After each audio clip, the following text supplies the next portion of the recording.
మహాదేవుడును మన రక్షకుడు అయిన యేసుక్రీస్తు ప్రభుల వారి అతి ఉన్నతమైన పరిశుద్ధమైన ఘనమైన నామంలో ఉదయకాల మన్నా అనే చక్కని కార్యక్రమాన్ని చూస్తున్న మీ అందరికీ నిండు హృదయంతో వందనాలండి. దేవుని మహాకృప మీ అందరికీ తోడై ఉండును గాక. 2026వ సంవత్సరం, ఈ నూతన సంవత్సరం మీరందరూ ఎలా ఉన్నారు? దేవుని కృపలో మీరు మీ కుటుంబాలు క్షేమమే కదా? ధైర్యంగా ఉండండి. నమ్మదగిన దేవుడు మిమ్మల్ని ఆశీర్వదించును గాక. ప్రియులారా, పరిశుద్ధ గ్రంథంలో నుంచి ఒక చక్కని మాట మనవిలా చదువుకుందాం. మనం అపవాది మీద, శత్రువు మీద విజయము పొందటానికి ఒక చక్కని రహస్యం, ఒక చక్కని విషయం ఈ రోజున మనం ఈ వాక్యంలో నుంచి చూద్దాం. సమూయేలు మొదటి గ్రంథం 17వ అధ్యాయం 34 నుంచి కొన్ని మాటలు. అందుకు దావీదు సౌలుతో ఇట్లనెను, మీ దాసుడనైన నేను నా తండ్రి యొక్క గొర్రెలను కాయుచుండా సింహమును ఎలుకబంటియును వచ్చి మందలో నుండి ఒక గొర్రె పిల్లను ఎత్తుకొని పోవుచుండగా నేను దానిని తరిమి చంపి దాని నోట నుండి ఆ గొర్రెను విడిపించితిని. అది నా మీదకి రాగా దాని గడ్డము పట్టుకొని దానిని కొట్టి చంపితిని. మీ దాసుడనైన నేను ఆ సింహమును ఎలుకబంటిని చంపితినే. జీవము గల దేవుని సైన్యమును తిరస్కరించిన ఈ సున్నతి లేని ఫిలిస్తీయుడు వాటిలో ఒకదాని వలె అగుననియు. ప్రియులారా, ఇక్కడ సౌలు ముందు నిలబడిన దావీదు ఒక చక్కని మాట చెప్తున్నాడు. దావీదు బాలుడు, అంటే యవనస్తుడు, ఒక 20 సంవత్సరాల లోపు ఉండొచ్చు. ఫిలిస్తీయులకి ఇశ్రాయేలు ప్రజలకి యుద్ధం. దాదాపు 40 రోజులు గొల్యాతు అనేటటువంటి ఫిలిస్తీయుడు వచ్చి సవాలు చేస్తున్నాడు. మీలో ఎవరైనా నన్ను ఎదుర్కొనే వాళ్ళు ఉంటే రండి అని. ఎవరూ వెళ్ళలేనటువంటి పరిస్థితి. ఈలోపు యుద్ధ భూమిలోనికి అనుకోకుండా దావీదు వచ్చాడు. వాళ్ళ అన్నల్ని పరామర్శించాలని, వారికి ఆహారం ఇవ్వాలని తండ్రి పంపితే వచ్చాడు. అదే సమయానికి ఫిలిస్తీయుడైనటువంటి గొల్యాతు వచ్చి మరలా దేవుణ్ణి తిరస్కరిస్తూ, దేవుని ప్రజలను తిరస్కరిస్తూ సవాలు చేశాడు. ఆ మాటలు దావీదు విన్నాడు.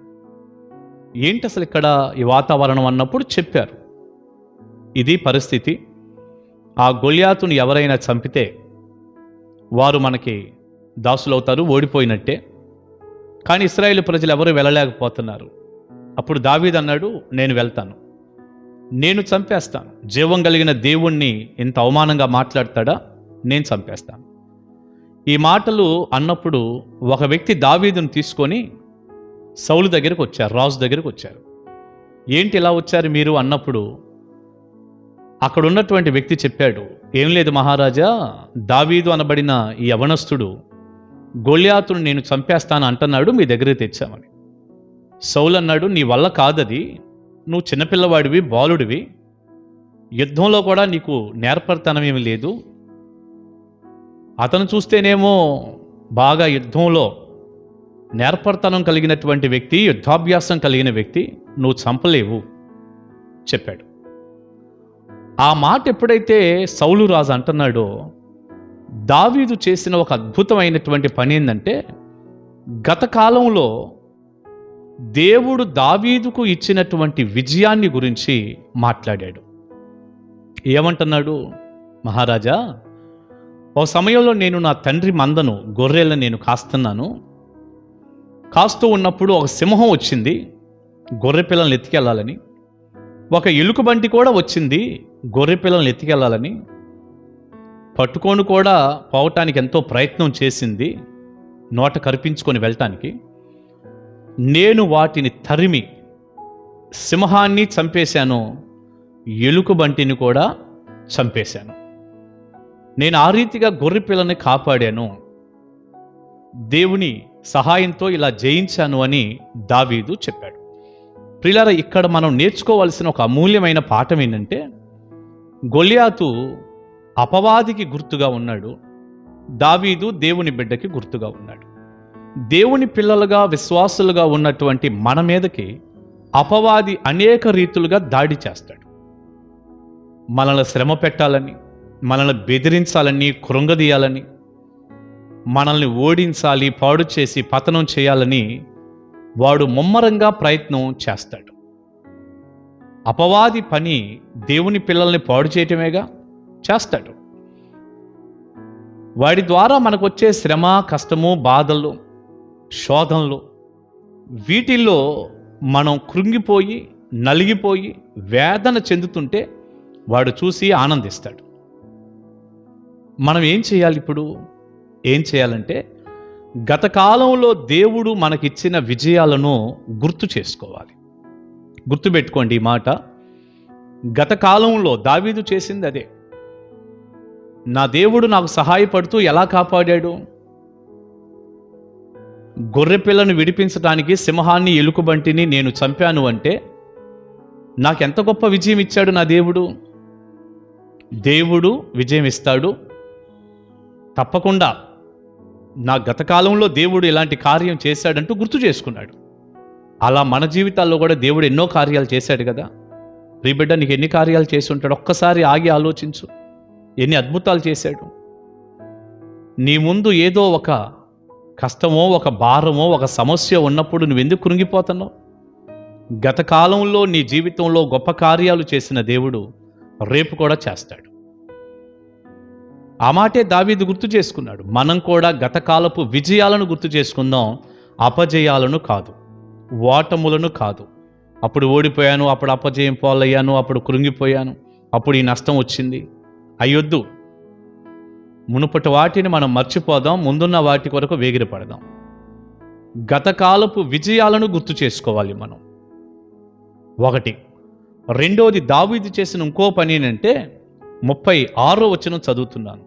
మీ దాసుడునైన నేను ఆ సింహమును, ఎలుకబంటిని చంపితినే, జీవము గల దేవుని సైన్యమును తిరస్కరించిన ఈ సున్నతి లేని ఫిలిస్తీయుడు వాటిలో ఒకదాని వలె అగుననియు. ఏమంటున్నాడు? ఫిలిస్తీయుడు కూడా సింహం చచ్చిపోయినట్టు చచ్చిపోతాడు, ఎలుకబంటి చచ్చిపోయినట్టు చచ్చిపోతాడు. నేను గ్యారంటీగా ఫిలిస్తీయుని చంపేస్తాను. గత కాలంలో విజయం వచ్చింది, రేపు నాకు విజయం రాబోతుంది, నేను చంపేస్తాను. రెండోది, ఇక్కడ మనం నేర్చుకుంటున్నాం, రేపు పొందబోయే విజయాన్ని కూడా ప్రకటించాలి. ఎప్పుడు కూడా నా వల్ల కాదు, నా భర్త మారడు, నా పిల్లలు మారరు, ఈ అప్పు తీరదు, ఈ జబ్బు తగ్గదు, నా బిడ్డలకు వివాహం జరగదు, ఇలా అనవసరమైనటువంటి ఓటమితో కూడిన మాటలు, అవిశ్వాసంతో కూడిన మాటలు అస్సలు రానియకూడదు. రేపు పొందబోయే విజయాన్ని గురించి కూడా ముందుగానే నువ్వు ధైర్యంగా ప్రకటించాలి. ఆ మాటలు సైతానుగాడు చెవులకు వినపడి వాడు పారిపోవాలి. ఇదే మనం చేయాల్సింది.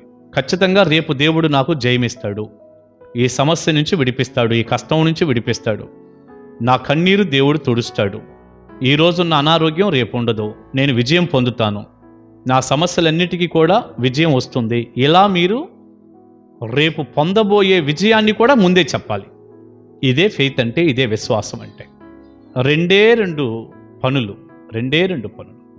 ఒకటి, గత కాలంలో ఉన్నటువంటి విజయాన్ని, గత కాలంలో పొందిన జయాన్ని మనం తలంచుకోవాలి.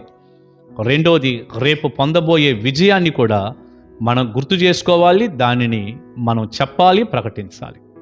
అప్పుడు విశ్వాసం వృద్ధి చెందుతుంది, తప్పకుండా దేవుడు సహాయం చేస్తాడు, విజయము మనము పొందుతాము.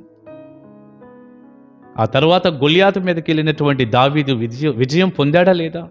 జయం వచ్చిందా లేదా? జయం పొందాడుగా.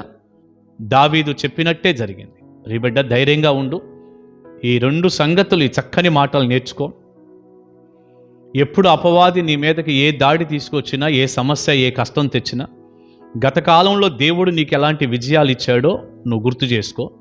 రెండవది, రేపు కూడా నా దేవుడు నాకు విజయం ఇస్తాడు, నేను జయించిన వ్యక్తిగా ఉంటాను, జయించిన వారికంటే అధికుడుగా దేవుడు నన్ను చేస్తాడు. ఇలాంటి మాటలే చెప్పు. తప్పకుండా నీకు విజయం కలిగిద్ది, విజయం కలుగునుగాక. ప్రార్థన చేసుకుందాం. మహాపరిశుద్ధుడైన తండ్రి, చక్కని వర్తమానం క్లుప్తంగా ధ్యానం చేయటానికి సహాయపడ్డారు. ఈ వాక్యం వింటున్న ప్రతి బిడ్డను మీరు ఆశీర్వదించండి, దీవించండి, తోడుగా ఉండండి నాయన. ఈ చక్కని వివరణ మీరు మాకిచ్చారు. మేమెప్పుడూ ఓడిపోయినట్టు కృంగిపోకూడదు, కానీ గతకాలపు విజయాలను గుర్తు చేసుకొని భవిష్యత్తులో కూడా మేము విజయం పొందుతాము అన్న ఆలోచనతో నింపబడి ముందుకు వెళ్ళే కృప దయచేయండి. ఈ వర్తమానం విన్న ప్రతి బిడ్డను దీవించండి, వారి కన్నీటిని నాట్యంగా చేయండి. ఈ చక్కని పాఠం మేము నేర్చుకోవటానికి సహాయపడినందుకు వందనాలు. యేసు నామమున ప్రార్థన అడుగుచున్నాను తండ్రి. ఆమేన్. ఆమేన్. God bless you. కలుసుకుందాం ఉదయకాల మన్నాలో.